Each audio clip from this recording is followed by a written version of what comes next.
যাত্রা উপলক্ষে 7 দিনের জন্য এই ইজারা চার্জও মওকুফ করে দেওয়া হয়েছে। এখানে যে সমস্ত যারা ওই ঘাটের ইজারা নিয়ে সার্ভিসটা দেন তাদেরকে আমরা মন্ত্রণালয় থেকে বলেছি যে তারা এই 7 দিনের জন্য তাদের যে ব্যয় আমরা বহন করব, কিন্তু কোনো যাত্রী কোনো পেমেন্ট করবে না 31 তারিখ পর্যন্ত। আমরা নির্দেশ দিয়েছি। আসার সময় কোনো মালামাল নিয়ে আসার পর যাতে হয়রানি না হয় সে ব্যবস্থা আমরা নিয়েছি।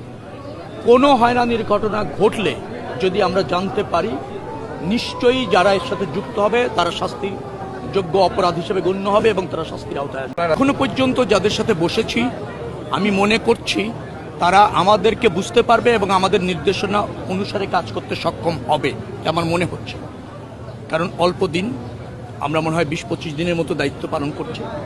আমি এখনো পর্যন্ত কাজ করবে না, স্বেচ্ছায় একটা অবস্ট্যাকেল ক্রিয়েট করবে, কাজ করতে জানে না, পারবে না, এরকম আমার কাছে এখনো পর্যন্ত মনে হয়নি। অভিযোগ হলে অবশ্যই তদন্ত করে দেখে যদি যুক্ত হলে শাস্তিমূলক ব্যবস্থা নেওয়া হবে।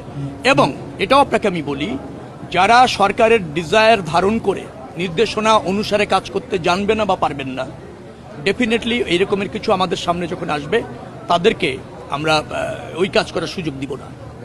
কোনো সুযোগ নেই।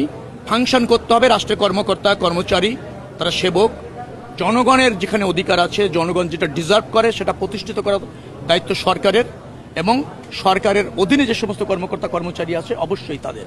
এখানে কোনো গাফিলতি শৈথিল্যতা চলবে না।